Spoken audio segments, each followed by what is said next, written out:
Hello students, how are you? All well? Good. Today we are going to start chapter number 4, moving charges and magnetism. But today I would like to say something about the chapter is that we will start from the Biot-Savart law, because in a starting of the chapter number 4 the forces on the charges is given, but it is more conceptual, and must say the Biot-Savart law is a basic of this chapter, and how to introduce the chapter using the Biot-Savart law, which will be useful in the next session. So let's go to the Biot-Savart law. It's Biot-Savart law. Biot, yes. T is silent, so Biot-Savart की जगह पे हम लोग Biot-Savart बोलेंगे.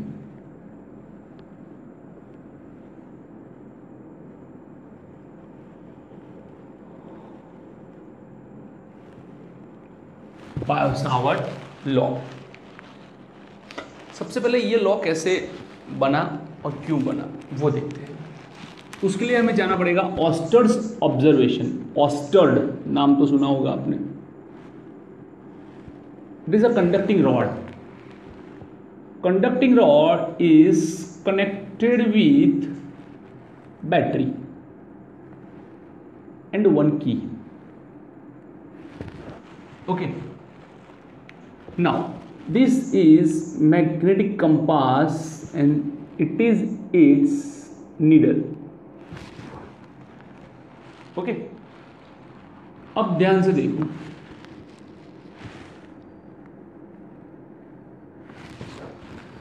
की battery. When Oersted closed this loop, then current pass through this loop in this direction. Okay, and suddenly he observed this magnetic needle is deflected in this direction. Magnetic needle जो है वो इस direction में set हो गई. फिर उसने क्या किया, उसने वापस इसे ओपन कर दिया तो करंट बंद हो गया. ठीक है. जैसे ही करंट बंद हो गया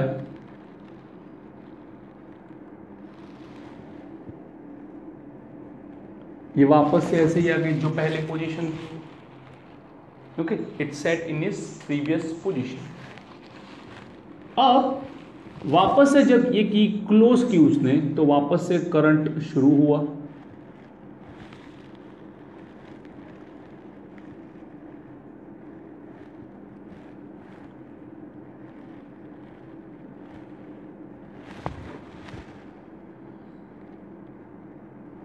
वापस से डिफ्लेक्शन हुआ और ऐसे सेट हो गई. तो ऑस्टर्ड ने ये कंक्लूजन निकाला that in conclusion magnetic needle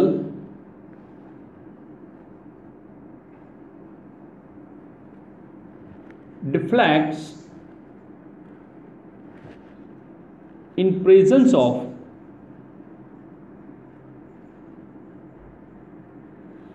magnetic field.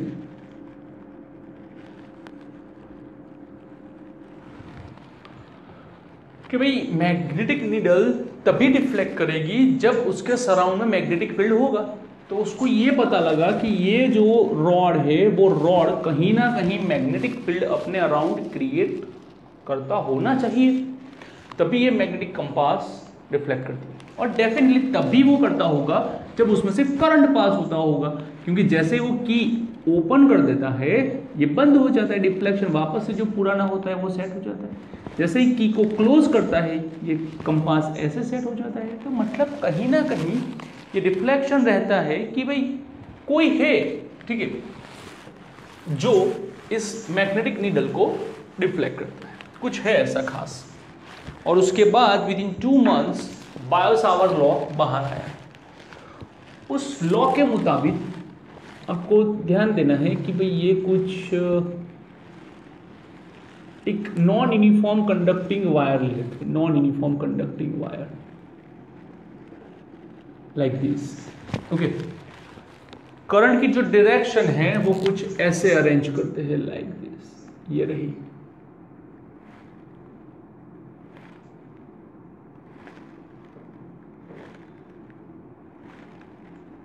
ये करंट की डायरेक्शन, ध्यान से देखो, वायर जिस डायरेक्शन में मूव कर रहा है करंट भी उसी डायरेक्शन में मूव कर रहा है। इसका ये मतलब क्लियर हुआ कि जो आपका मैग्नेटिक फील्ड होगा वो भी डायरेक्शन के हिसाब से वेरी करेगा।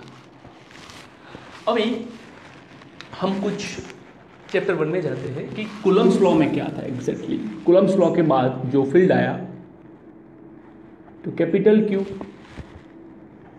किसी P पॉइंट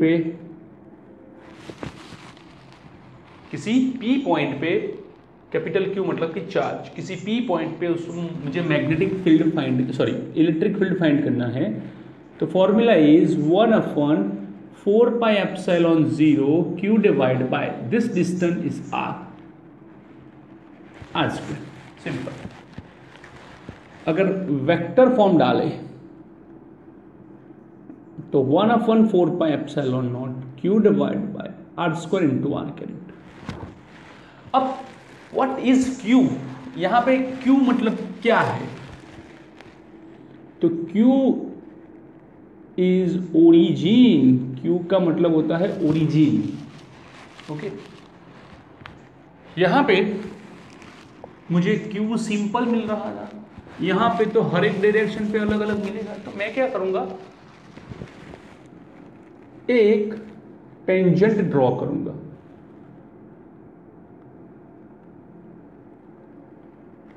ये tangent,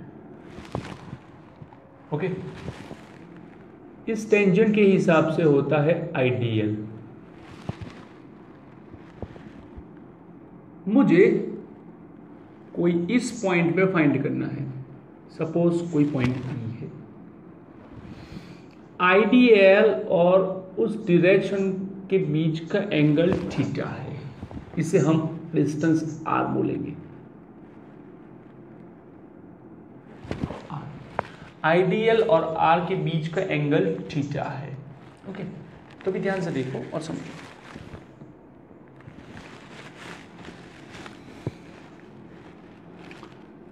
I is a current, लेकिन करंट की डायरेक्शन नहीं होती है, और यहाँ पे डायरेक्शन के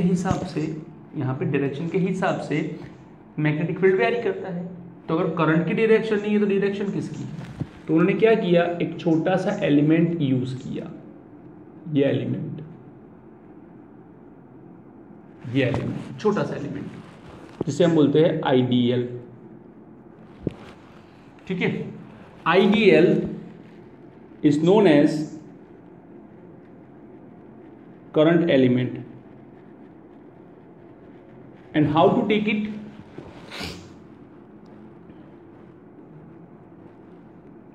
by using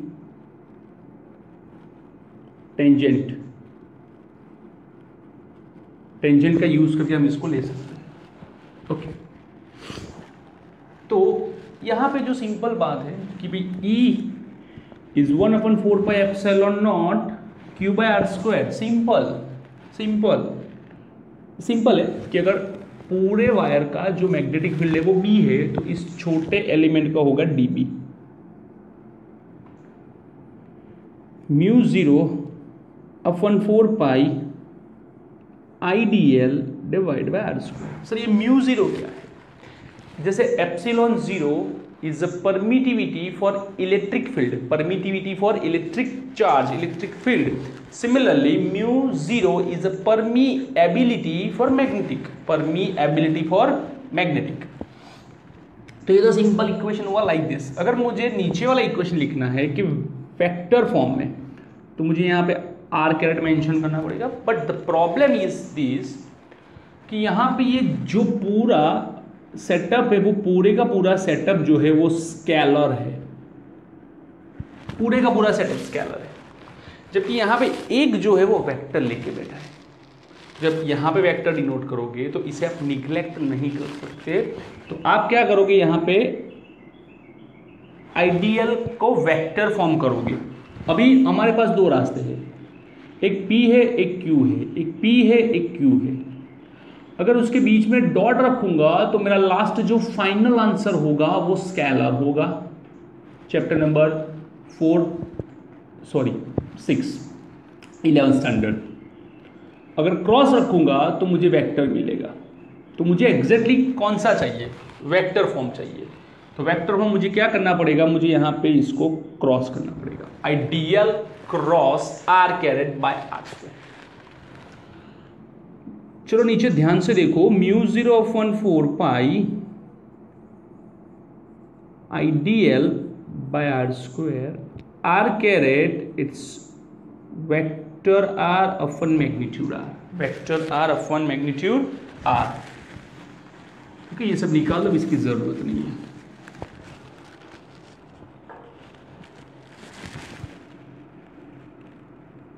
dB μ0/4 pi ideal cross r divide by, चलो r² into r, it's r²। now total magnetic field is what? integration of dB, integration of μ0/4 pi ideal cross r by r³। therefore B is equals to, नीचे से यहां से μ0/4 pi निकाल लो, ideal cross r divide by r³। Now ये हो गया हमारा मेन इक्वेशन। ठीक है, चलो हम अगर यहां की बात करें कि भाई इसका मुझे मैग्नीट्यूड लेना है,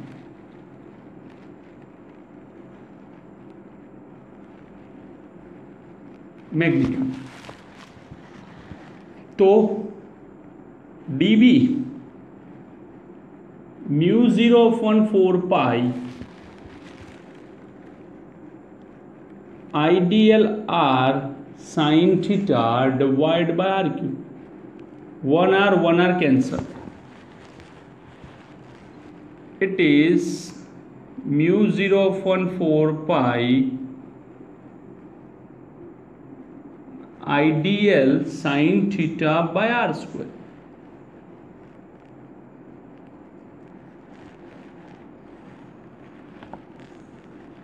तो ये हो गया आपका मैग्नीट्यूड फॉर्म, जिसमें हमने क्रॉस हटा के साइन थीटा का यूज किया। तो चलो बारी बारी स्टेप समझते हैं कौन सा क्या स्टेप है।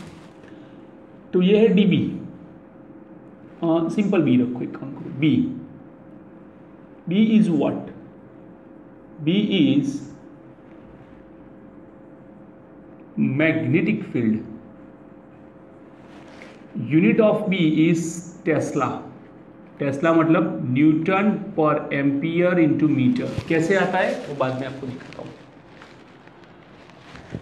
डायमेंशन फॉर्मूला चेक करो तो न्यूटन का m1 L1 T-2, एम्पियर नीचे है -1, मीटर नीचे है -1 +1 इटसेल्फ 0, तो m1 L0 T-2 A-1। तो ये हो गया आपका B। Now ideal is what? Ideal is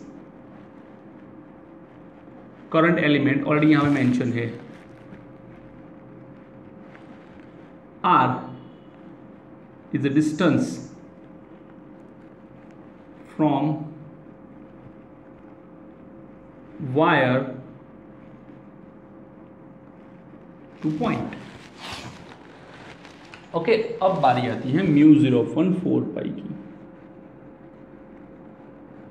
10⁻⁻⁷ Newton पर एम्पियर स्क्वायर। μ0 को सब्जेक्ट बनाओ, 4 पाई 10⁻⁷ न्यूटन पर एम्पियर स्क्वायर, और μ0 की वैल्यू होती है, मतलब होता है परमिएबिलिटी।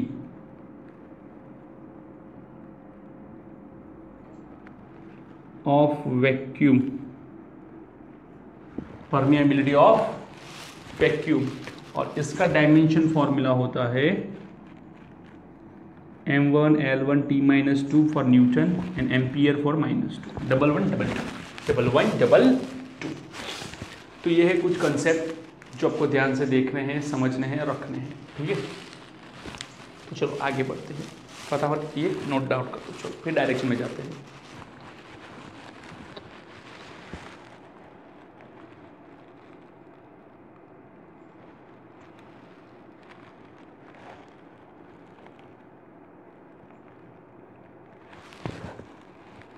हो गया, तो चलो डायरेक्शन में जाते हैं। थोड़ा सा ध्यान देना डायरेक्शन में, डायरेक्शन क्वाइट इजी है, इतना कुछ डिफिकल्ट नहीं है। सबकी अलग अलग पैटर्न्स होती है। हम लोग यहाँ पे 3 टाइप से जाएंगे, थोड़ा एग्जांपल्स भी देखेंगे। तो फर्स्ट ऑफ ऑल हम अगर बात करें मुझे डायरेक्शन के हिसाब से जाना है, तो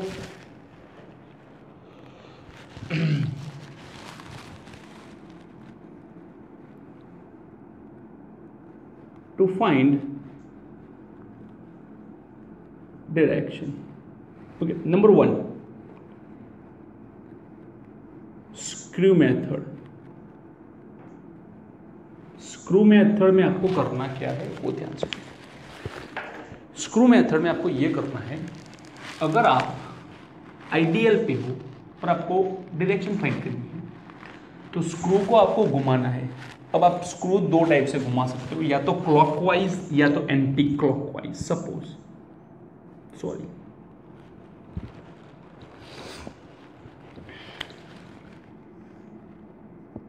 ये आपका आइडियल है, ठीक है, ये आपका आर है, ये आपका दूसरा आर है। मुझे यहां पे फाइंड करना है, यहां पे फाइंड करना है। तो क्या करूंगा, तो सपोज पहले यहां पे फाइंड करते हैं, ठीक है। तो मुझे स्क्रू को करंट से पॉइंट की डायरेक्शन में घुमाना है। कहां से? करंट से पॉइंट की डायरेक्शन में। आपको याद रखना है, करंट से पॉइंट की डायरेक्शन मतलब ये रही, दैट्स कॉल्ड क्लॉकवाइज।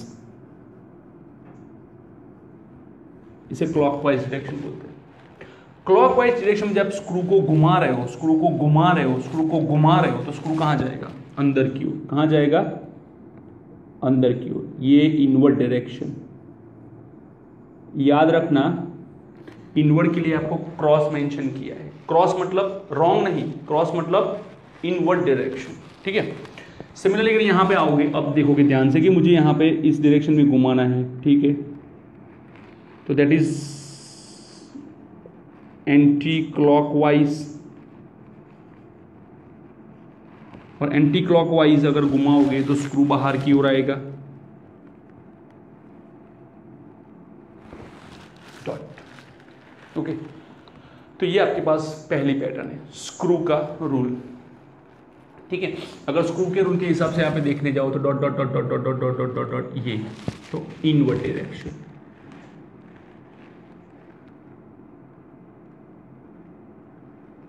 ठीक है। अगर ऐसा ही पॉइंट कहीं यहाँ पे दिया होता, सपोज P डैश, तो ये आउटवर्ड डायरेक्शन होती। ओके, नेक्स्ट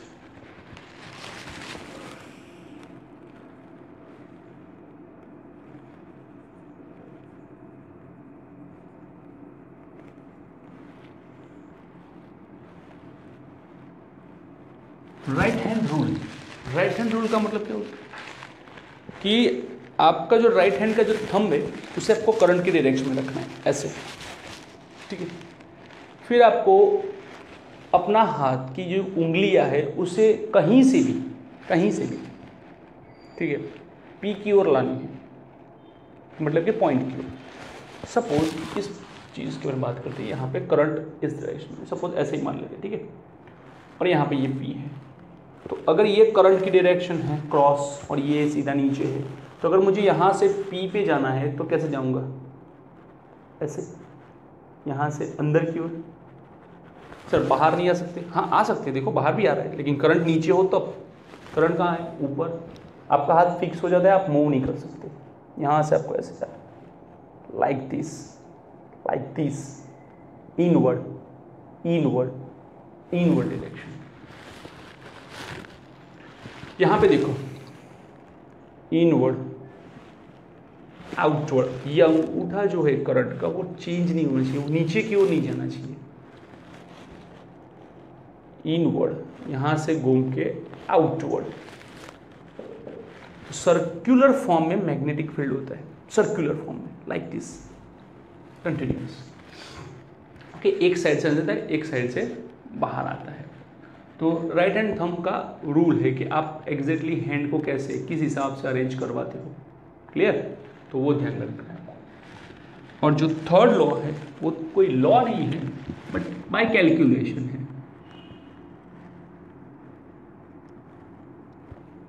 जैसे कि हमने अभी एग्जाम्पल में देखा कि आइडियल क्रॉस आर हम यूज करेंगे और उससे फाइंड करेंगे डायरेक्शन। तो what is ideal cross R? तो ideal it's direction of current, direction of current.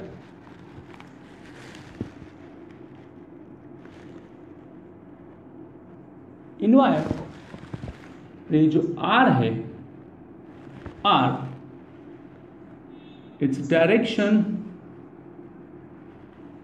From wire to point. यहां से आपको एग्जैक्ट आंसर मिलेगा कि आपका मैग्नेटिक फील्ड है कहां पे। जैसे कि मैं अगर आपको बताऊं कि भाई चलो एक नंबर लेते हैं, ठीक है, मैंने ये करंट दिखाया है, ये करंट जा रहा है, ये कोई पॉइंट P है, ये कोई पॉइंट P डैश है, ये P है, ये P डैश है, ठीक है। P और P डैश का जो डायरेक्शन है वो मुझे फाइंड करना है। तो डेफिनेटली ये रहा आपका आइडियल, मतलब कि एक्स एक्सिस पे है। ये रहा आपका, ये वायर है, फ्रॉम वायर, वायर से पॉइंट का डिस्टेंस जो कि J दिखा रहा है। सिमिलरली इसके बारे में बात करो तो -J मेंशन कर रहा है, ठीक है। चलो बहुत ज़्यादा आगे कैलकुलेशन में डीप में जाएंगे, ठीक है। यहाँ पे अगर बात करें तो अब बात करो ideal cross R. Ideal cross R, ideal मतलब I cross J is equals to K। Similarly I cross -J -K, simple. चलो ये तो आपको एग्जैक्टली न्यूमेरिकल में जब आप आंसर लिखोगे कि अंदर बाहर ना लिखना पड़े तो आप K और -K यूज़ कर सकते हो, या कॉम्प्लेक्स न्यूमेरिकल्स हो कि इसका भी यूज़ करना हो तब। लेकिन अगर मुझे फाइंड करना है कि मुझे एग्जैक्टली ये थंब रूल के हिसाब से मुझे जाना है तो कैसे जाऊंगा मैं? तो करंट की डायरेक्शन क्या है? एक्स एक्सिस पे, लाइक दिस, ठीक है। और मैग्नेटिक फील्ड जो है वो ध्यान से देखो, यहाँ से ऊपर से बाहर आ रहा है। ऊपर से कहाँ आ रहा है? बाहर। और नीचे से कहाँ जा रहा है? अंदर। फिर से देखो, ऊपर से कहाँ आ रहा है? बाहर। नीचे से कहाँ जा रहा है? अंदर। मतलब यहाँ पे जो भी कुछ मिलेगा वो मुझे आउट में मिलेगा, और यहाँ पे जो मुझे मिलेगा वो इन में मिलेगा। आउट मतलब पॉजिटिव के, इन मतलब नेगेटिव के। आउट मतलब पॉजिटिव के, इन मतलब नेगेटिव के। पॉजिटिव के आउट डायरेक्शन, इन डायरेक्शन। ये हो गई आपकी +Z, ये हो गई आपकी -Z। मतलब ये हुआ कि अगर ये व्हाइट बोर्ड के बाहर आ रही है मैग्नेटिक फील्ड तो +Z, और अंदर जा रही है तो -Z। तो आपका कुछ ऐसे बनता है कि भाई ये करंट की डायरेक्शन, ये पॉइंट की डायरेक्शन, ठीक है। ये और ऊपर की ओर आपका जो मैग्नेटिक फील्ड है वो इस ओर आ रहा है, लाइक दिस, बाहर की ओर, बाहर की ओर। यही पलट के नीचे जब चला जाएगा तो आपका कहाँ चला जाएगा? ये करंट, ये पॉइंट, और ये अंदर,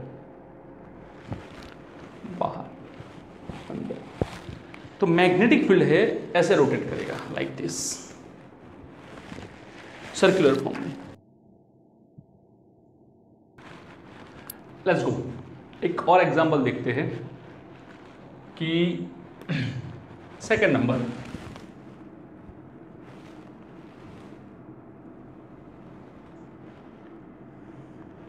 करंट की डायरेक्शन ये है, इट इज आइडियल। ओके, ये कोई पॉइंट P है, ये कोई पॉइंट P डैश है, मुझे यहाँ पे मैग्नेटिक फील्ड की डायरेक्शन फाइंड करनी है। तो कैसे फाइंड करूँगा? तो सिंपल सब लोग यही बोलते हैं कि सर ये आपका हो गया J, ये हो गया आपका I और ये हो गया आपका -I। ये रॉन्ग है, ये दो ओके, बट इसके बारे में बात करो तो इसकी डायरेक्शन कहाँ है? Downward. Positive y axis means not upward, direction is upward from origin. तो यहां से अगर ऊपर की ओर जा रहा है तो पॉजिटिव, नीचे की ओर आ रहा है तो नेगेटिव, माइनस करना पड़ेगा। अब आइडियल क्रॉस आर की पैटर्न यहां पे यूज करते हैं, ideal cross R, ideal is -J cross R, it's I, J cross I it is -K, but ये माइनस माइनस प्लस करेगा, प्लस की बनाए। ऑन द सेम वे यहां पे अगर देखें कि ideal cross R -J cross -I, J cross I it's -K, minus minus plus, plus minus वापस से माइनस। क्लियर? तो हमारे पास ये पैटर्न है कि अगर +Z हो तो ये आउट होता है, -Z हो तो ये इन होता है। +Z हो तो यहां पे आपको आउट मिलेगा, -Z हो तो आपको यहां पे इन मिलेगा। ओके, सिमिलरली यहां पे देख सकते हो आप कि इन है तो ये -Z है, ये आउट है तो ये +Z है। ठीक है, तो ये एक इजी मेथड है कि आप डायरेक्टली K और -K +Z -Z भी आप फाइंड कर सकते हो। ठीक है, बहुत सारी पैटर्न ऐसी भी होती है कि अगर आपको x एक्सिस y एक्सिस भी लिख के दिया होता है तो इजी रहेगा आपको। और बाय कैलकुलेशन के बाद अगर ये P है राइट हैंड स्क्रू और ये भी है स्क्रू मेथड, जो भी आपको सही लगे you can calculate the direction. Clear? लिख लो। And thank you for watching this video.